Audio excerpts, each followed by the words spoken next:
You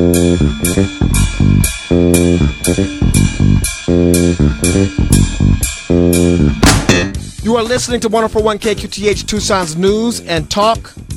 I am the beautiful man. Sitting right across from me is my sexy sidekick, Ross. Taking your telephone calls at 751-1041. Mr. Charles in charge. Yes, my friends, this is a celebration. The celebration! Celebration of the Big Top, the conservative circus, the greatest show on earth. Welcome to Hour 2 of the James C. Harris Show. Ross, remember that green cork that I said I'm not going to need? I'm going to need the next commercial break. This thing is it keeps grabbing me and trying to force my neck down into the counter. Thank you so very much. It's temperamental. So what I'll do is I'll plug it up in the next break there.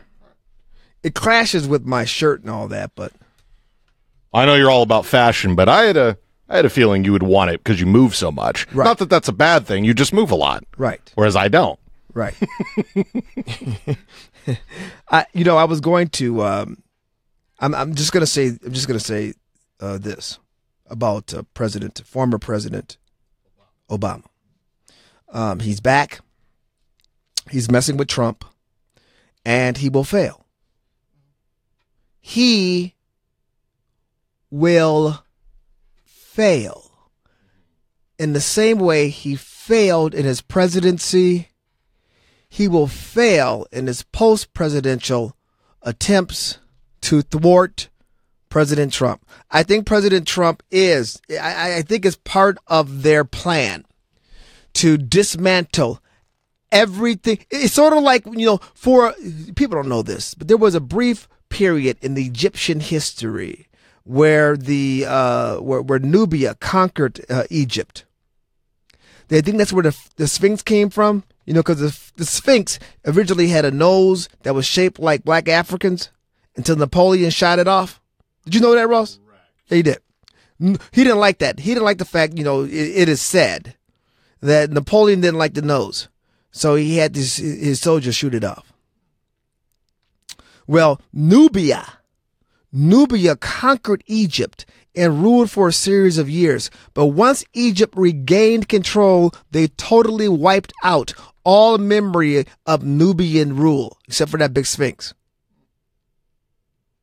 They called it the dream years. It's like a nightmare years. and Nubia never got it back. I think that's what Obama's doing. I should say that's what Trump's doing to Obama. The dream years, the nightmare, the last 8 years were a nightmare.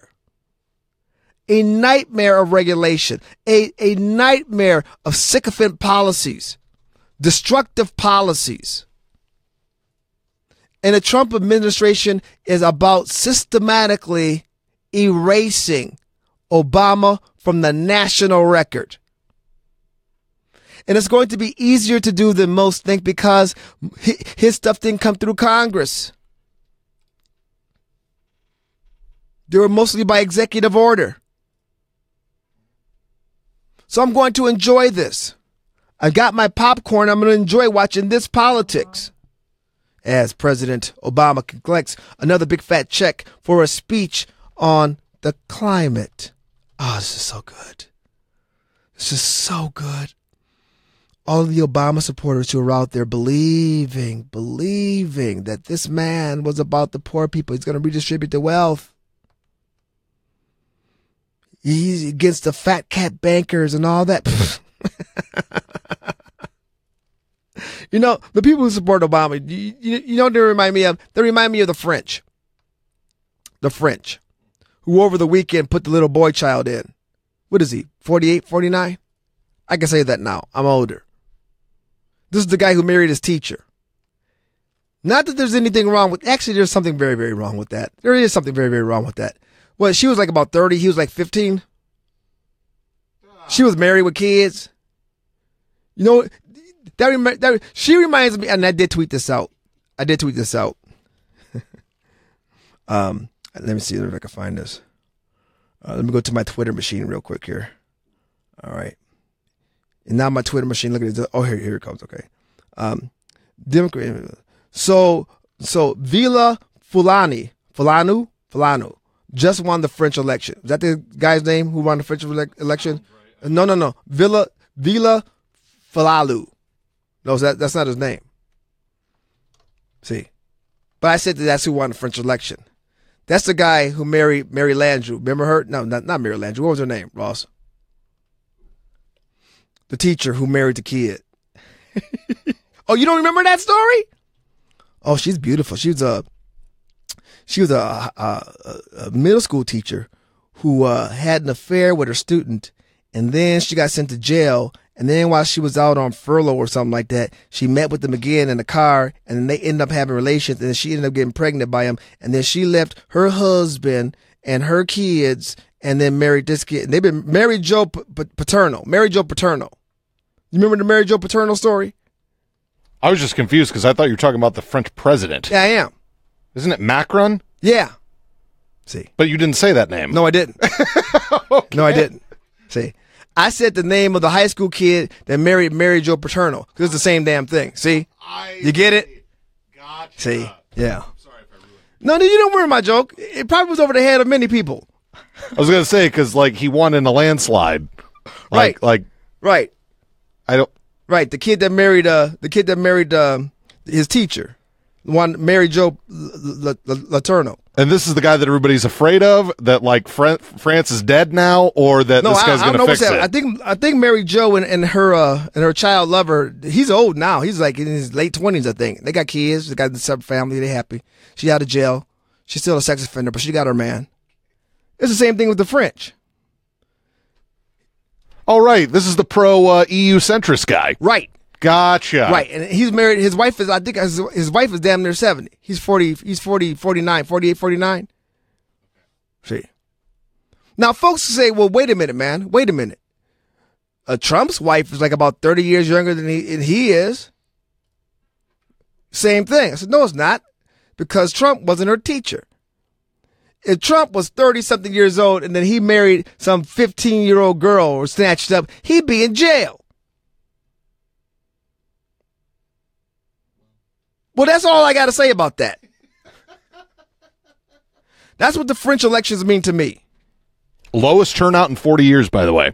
See, the French elections mean to me, he's 39? Who's 39? Oh, the husband. Yes. She's 62.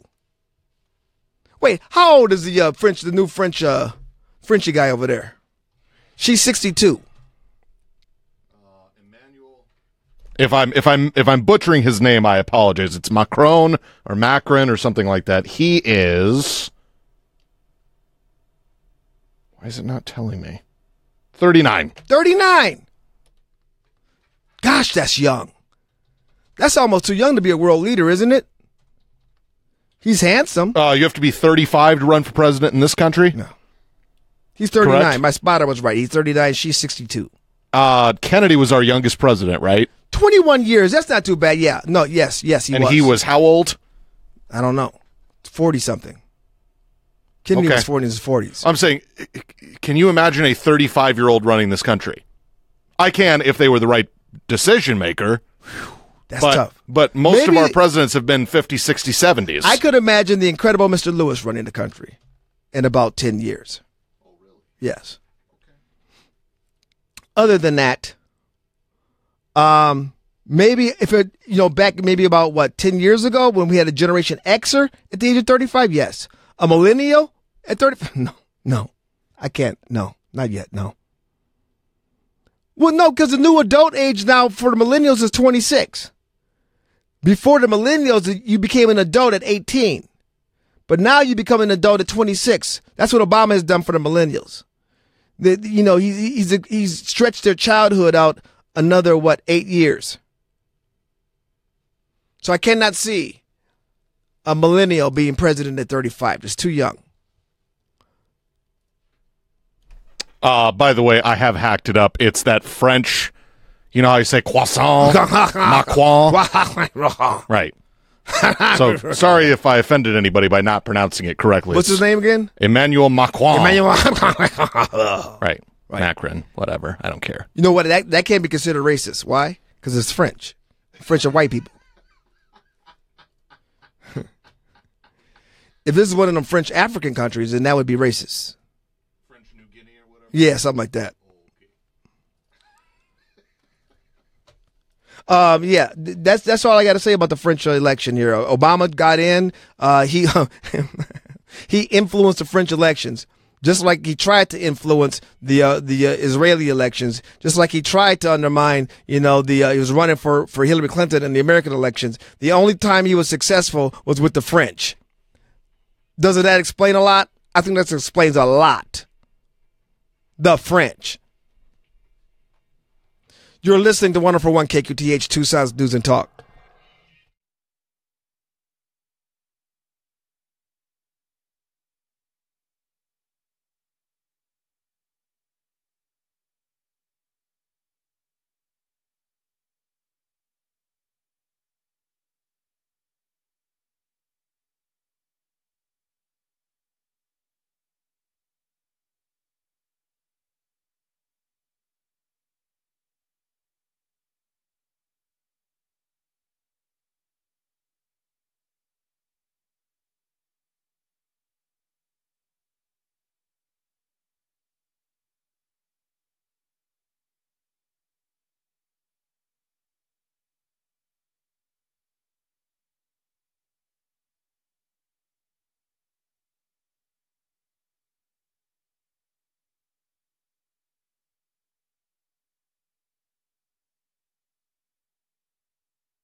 Well, it looks like there's something that the Macron, the new French president, and President Obama have in common is they're both outsiders. They both never held office before.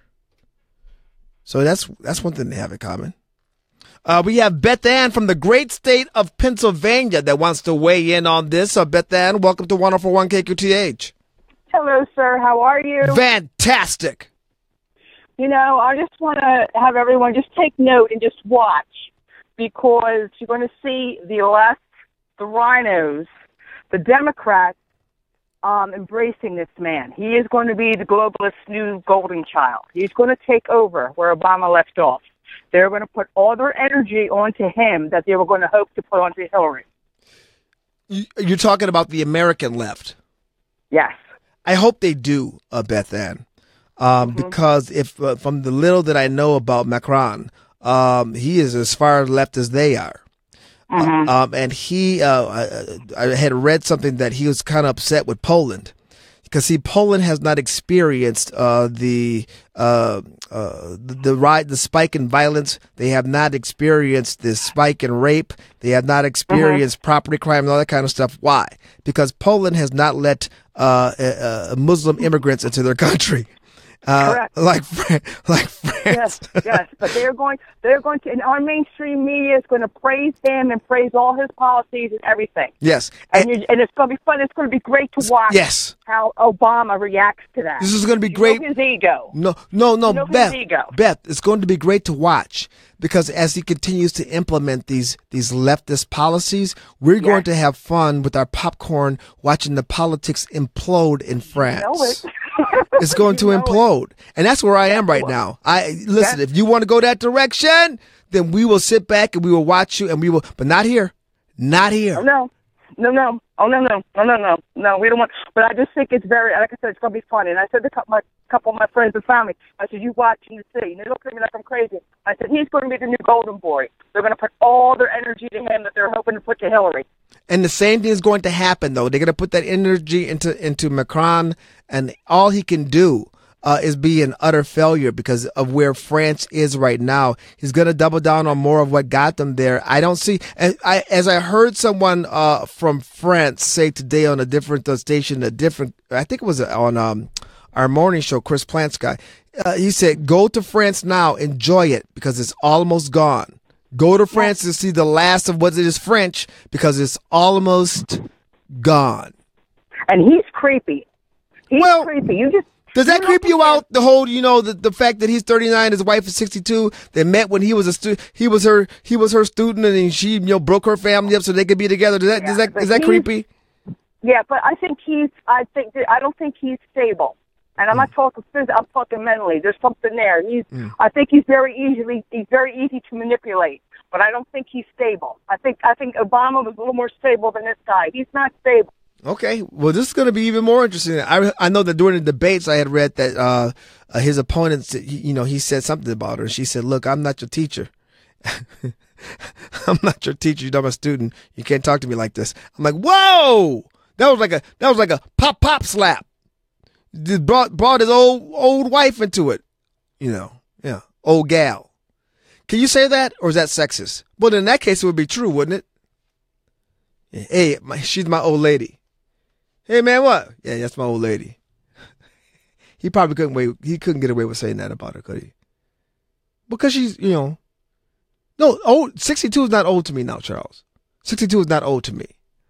But the thought of me running around with what would that be? The equivalent would be a 29-year-old girl. Wait a minute. No. That'd be all right for you, Ross. What are you, 30? You're asking if me, a 31-year-old, would hang out with a 29-year-old girl? Well, of course you would. Of course you would. What about a 61-year-old? Probably not. What if she was really, really, really hot, like Goldie Hawn? Goldie Hawn's not hot anymore. No.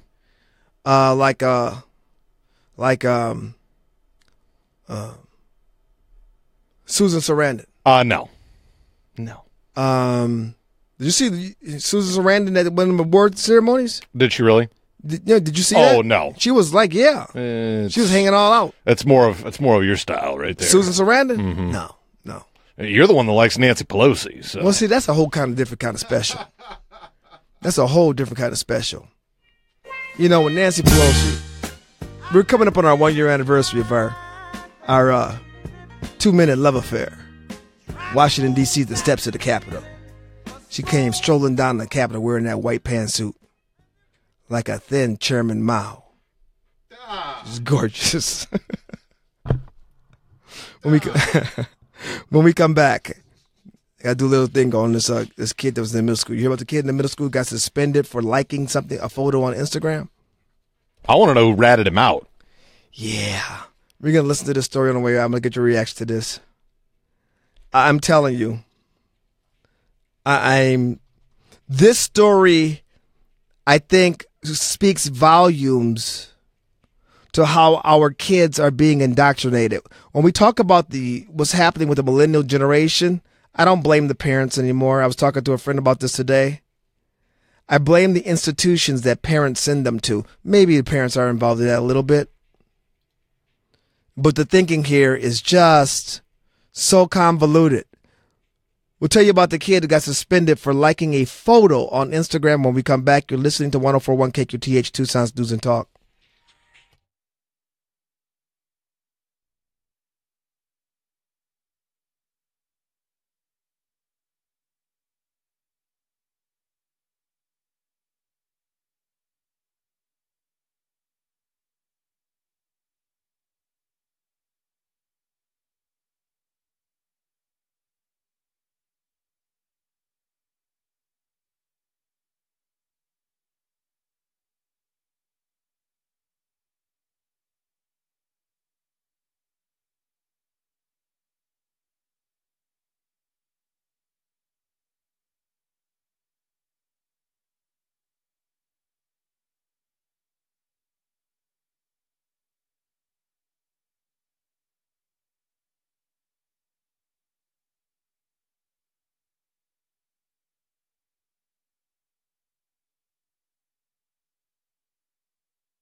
You are listening to 104.1 KQTH, Tucson's News and Talk.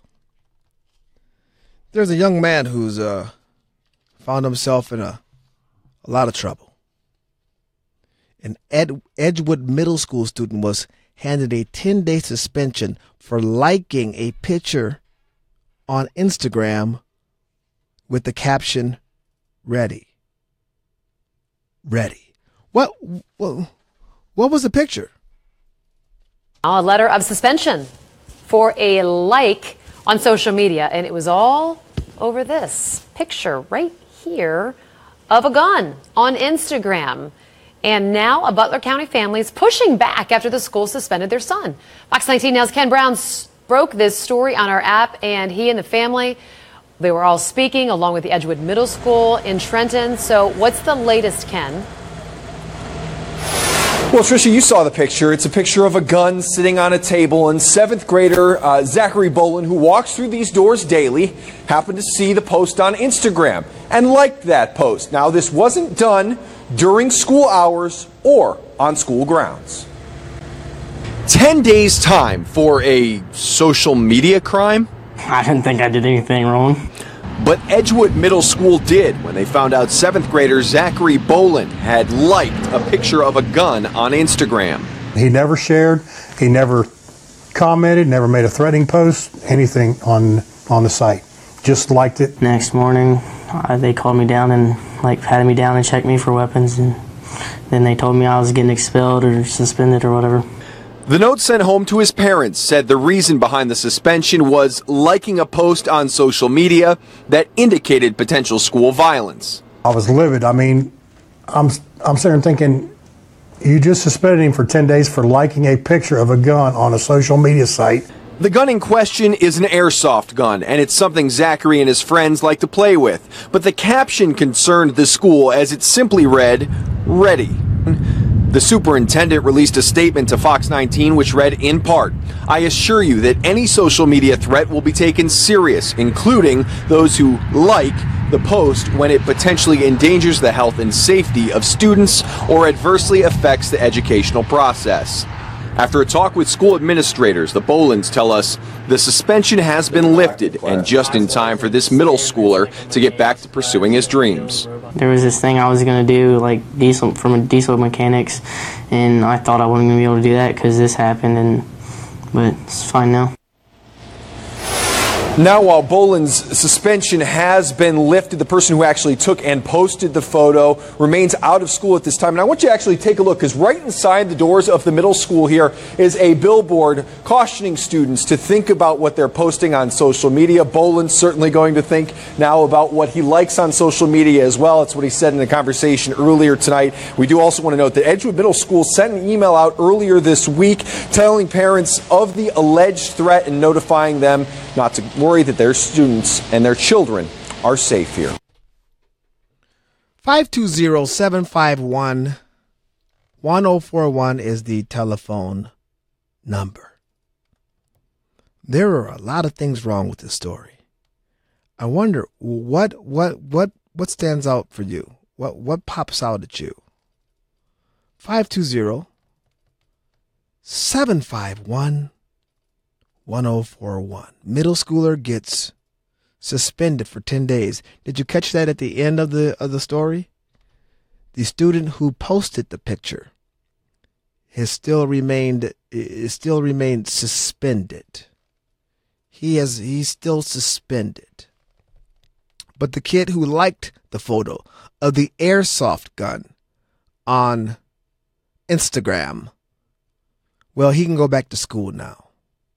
But see, he was freaking out because he figured this is going to be part of his permanent record, which means that he would not be able to participate in some school-related things or, because of the crime of liking a photo of an airsoft gun on Instagram.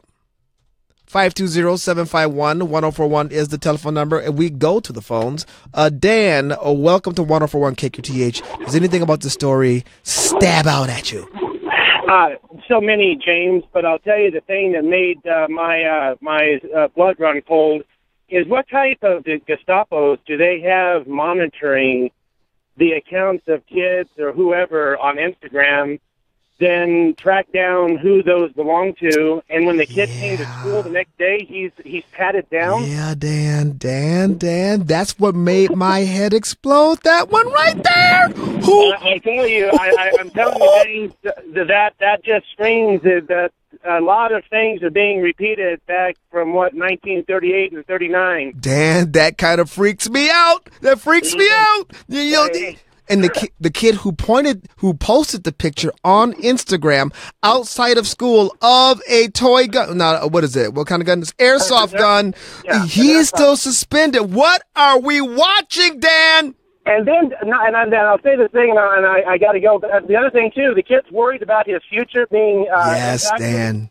Yeah, that. Oh, we're my tracking, Lord, baby. We're tracking, Dan. Thank you very much for the call. We are tracking Amy from the great state of New Jersey. Welcome to Wonderful One KQTH. Hi, James. How are you doing? Fantastic. I just wanted to chime in on this. Come on.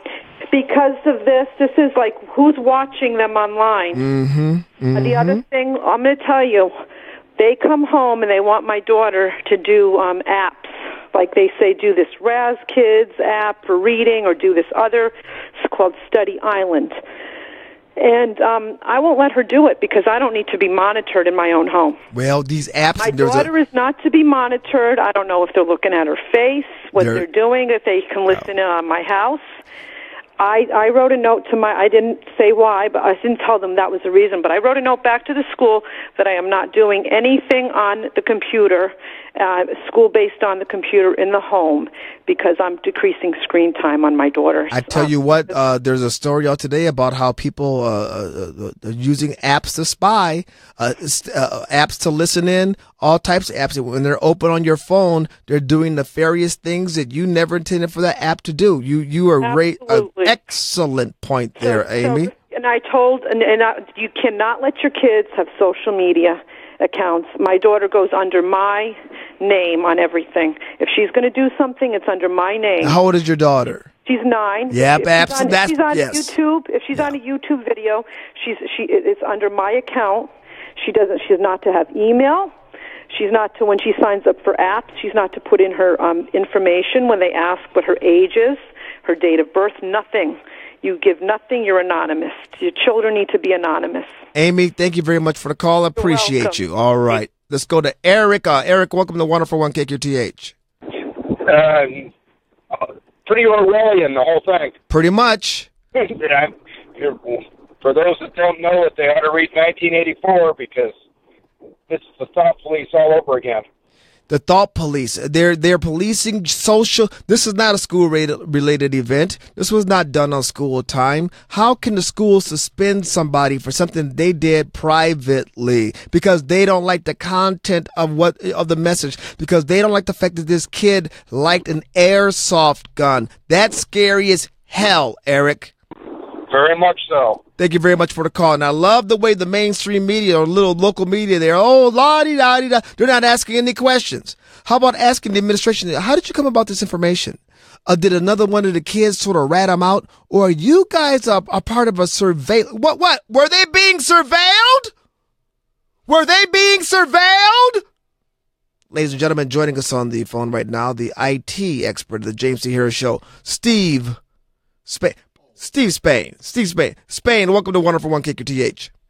All right, so let's just frame this conversation by saying, I'm a lazy programmer. I don't like having to work particularly hard. If I can automate something, and especially if it's something I'm ever going to do more than once, I'm going to automate the ever-loving crap out of it. By the way, the image recognition algorithms that are out there that you don't even have to run on your own systems are unbelievable. Amazon has them, Google has them, Microsoft has them, and they're free to use. So as you collect usernames for your students so that your teachers can quote unquote keep in touch with them, you just log those in. Now, whether or not these systems exist, I don't know, but this is how I would do it if I were the Gestapo. Log those in a system somewhere, And anytime one of those students likes a post, creates a post, what have you, send that image off for recognition. Is it a tree? Is it a dog? Is it a gun? And when it comes back something that we don't want to see in our school, hit the panic button. Again, Spain, that's okay. Some people will say, you know what, that's good because now we're protected. We want to keep our kids safe. But at what point, what degree?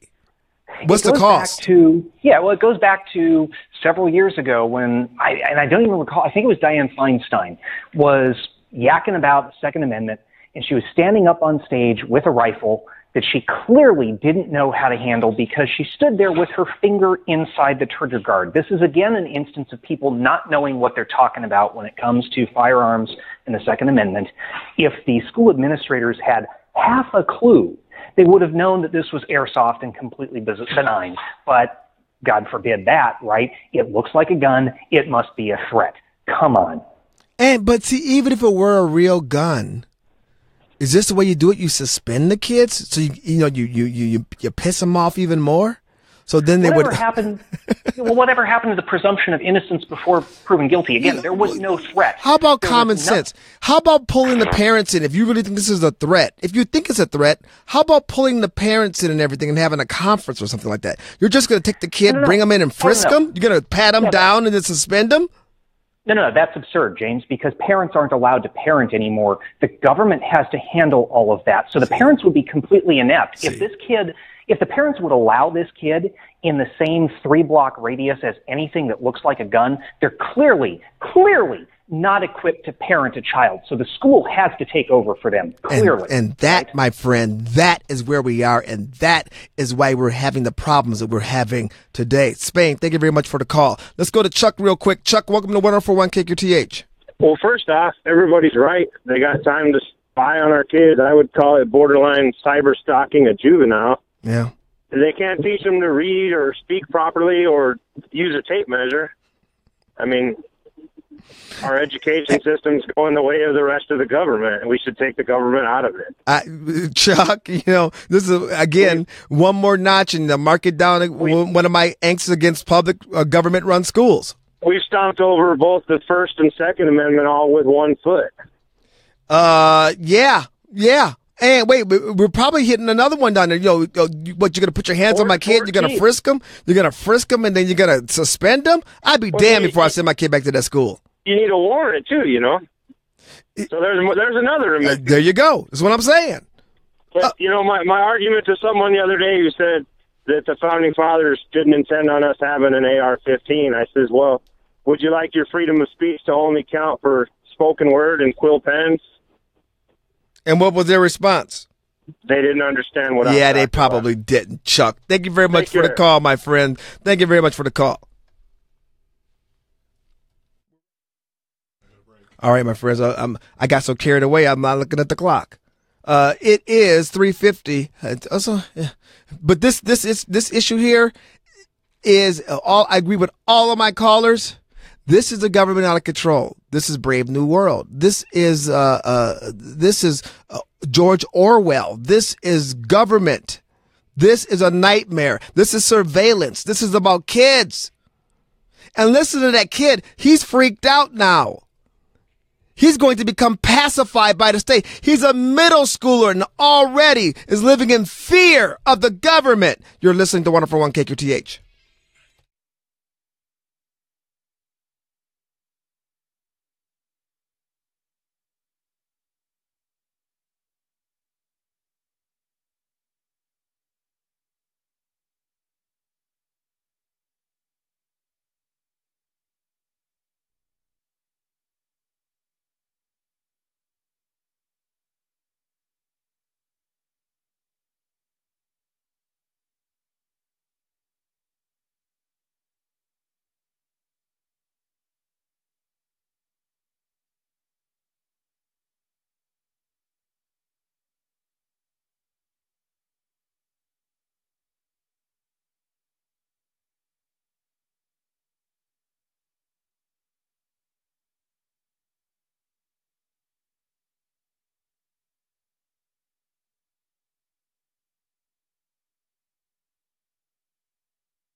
You got like about 4 minutes. We got 5 calls. Let's see how many we can get in, my friends. Steve, welcome to 104.1 KQTH. What are we watching here with this kid being suspended for liking a picture on Instagram?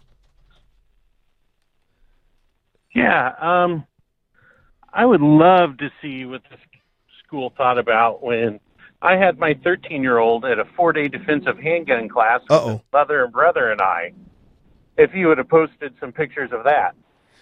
That's very interesting. I mean, you're right. But if you'd have posted some pictures on his page of you guys, going through your training class and that kind of stuff, what kind of reaction would that have garnered from that school? Like, by the time my kiddo was out of junior high, he could manipulate a semi-auto handgun better than half the adults I know or half the friends we have in the military. Steve, I guess that's okay as long as you don't post it on social media so that the school does not know that your kid is proficient in firearms. Well, he'll definitely be able to take care of his siblings if needed. Steve, thank you very much for the call. Let's go to Bruce. Bruce, welcome to 104.1 KQTH. Hey, Nikita Khrushchev said it, 1963, we will bury you without a shot fired. Welcome to the USSR of America. And we're watching totalitarianism being brought in by our government. Remember, the Constitution was designed to protect us from our government, but it seems that our government is using our Constitution against us. And our enemy is definitely the U.S. government. And we have been infiltrated, and we're under serious duress, whether they're young people or older people. We're all using technology. I always felt 1984 wasn't a prophetic book, but a book or a script where the government picked it up and said, let's do it as soon as we get the technology. So that's what you're watching. I think you're absolutely correct about that. I think I wonder what the civics teacher in that school has to say about all this. They're probably not teaching too much civics, Bruce, because you're right. We have been infiltrated and we're watching government use technology to enslave us. Thank you very much for the call. We go to CJ. CJ, you're next on the James C. Harris Show. Welcome. Hey, James. How we doing today? Fantastic. Outstanding. Hey, I agree with everybody that said why they monitoring, but the thing that made me wonder is what is the mindset of an individual who gets scared when somebody says they liked a picture of basically a pellet gun? I mean, what kind of a mindset does that kind of person have? A dangerous mindset if the person is in power. Because you look how they use that power. Look how they can't tell that they didn't even bother to go to the police or experts to find out what kind of gun is this? Is this a danger? Is this a threat? No, they just acted on it, whether out of fear or whatever. But what really scares me, CJ, is that somehow, unless these kids were ratted out by somebody, how did the school know? How did the school know so quickly these kids' handles on Instagram and that kind of stuff? Yeah, that's one of the reasons I'm still rocking a flip phone. I don't even have a smartphone. I've got an old Dell desktop that I have, no webcam or nothing like that. CJ, got news for you. Social media. When Trump said tapping my phones, they can get you that way too. Thank you very much for the call. Let me see here. Noel, I'm gonna give you the last word. You got 30 seconds. Go, my friend. Yeah, James, how you doing? Fantastic. First of all, 3 points real quick. First of all, who frisked the child? Because last I heard, school officials aren't allowed to do that. That has to be law enforcement. Second of all, maybe we, the people, when we hear things like that, should unite and funnel cash into the family's hands to turn around and sue the living hell out of that school. And what's your third point? The third point is, if you don't like what the schools are doing, do what I did back in the 80s and homeschool your kids. There you go, my friend Lowell. That's the bingo. Thank you very much for the call. Homeschooling is sounding better to me every day. Home and private, because this is absurd what's happening in public. You're listening to 104.1 KQTH.